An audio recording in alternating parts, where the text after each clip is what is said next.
Hi friends, இன்றைக்கி நம்ம சேனலில் ஹெல்த்தியாக ஒரு லட்டு செய்யலாங்களா? இந்த லட்டு செய்கிறதுக்கு என்னென்ன இன்க்ரீடியன்ட்ஸ் போட்டுக்கோன்னு ஸ்டெப் பை ஸ்டெப்பாக பார்த்துடலாம். ஸ்டவ் ஆன் பண்ணிவிட்டு ஒரு பேனில் 1 கப் அளவுக்கு வேர்க்கடலை சேர்த்திக்கோங்க. வேர்க்கடலையில் நிறைய ப்ரோட்டீன் இருக்குங்க.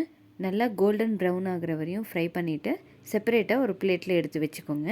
அடுத்ததாக பொட்டுக்கடலை 1 கப் அளவுக்கு சேர்த்திக்கலாம். பொட்டுக்கடலை அடிக்கடி எடுத்துக்கிறனால நம்ம போன் நல்லா ஸ்ட்ராங்காக இருக்குங்க.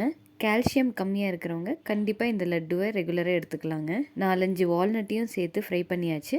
அடுத்ததாக 1 கப் அளவுக்கு ஃப்ளாக்ஸ் சீட் சேர்த்திக்கலாம். ஃப்ளாக்ஸ் சீட் சாப்பிட்றதுனால hair growth and hair fall கம்மி பண்ணுறதுக்கு இது ரொம்ப உதவியாக இருக்கும். சிம்லேயே வச்சு ஃப்ரை பண்ணிக்கோங்க. பிளேட்டில் ட்ரான்ஸ்ஃபர் பண்ணிடலாம்.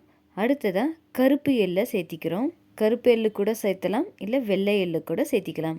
எள்ளுலையும் நிறைய கால்சியம் அண்ட் அயன் சத்து இருக்குங்க. மூட்டு வலி இருக்கிறவங்க கண்டிப்பாக எள்ளு அடிக்கடி எடுத்துக்கோங்க. வலி கம்ப்ளீட்டாக குறைஞ்சிடும். இம்யூனிட்டி பவரை இன்க்ரீஸ் பண்ணுறதுக்கும் இது ரொம்ப உதவியாக இருக்கும். அடுத்ததாக 1 கப் அளவுக்கு ஓட்ஸை சேர்த்திக்கலாம். ஓட்ஸ் ரொம்ப நேரம் ஃப்ரை பண்ண தேவையில்லை. லைட்டாக கலர் சேஞ்ச் ஆகிடுச்சுன்னா ஆஃப் பண்ணிவிடுங்க. எல்லாமே நல்லா ஆறட்டும். வேர்க்கடலை நல்லா ஆறுனதும் தோலையெல்லாம் எடுத்துகிட்டு அது கூட கொஞ்சமாக டேட்ஸ் போட்டு கொரப்பாக அரைச்சிக்கோங்க.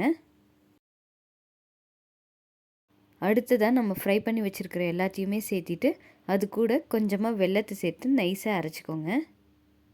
இந்த லட்டுவுக்கு நம்ம எல்லாமே நல்லா ஃப்ரை பண்ணி சேர்த்துருக்கிறனால சீக்கிரம் கெட்டு போகாது. அரைச்சது எல்லாத்தையும் நல்லா ஒரு தடவை மிக்ஸ் பண்ணிவிட்டு கையில் நெய் தடவிட்டு உருண்டை பிடிக்க ஆரம்பிங்க.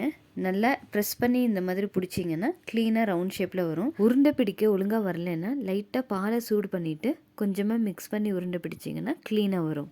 குழந்தைங்களுக்கு சாக்லேட் பிஸ்கெட்ஸுக்கு பதிலாக இந்த மாதிரி ஹெல்த்தியாக செஞ்சு கொடுங்க.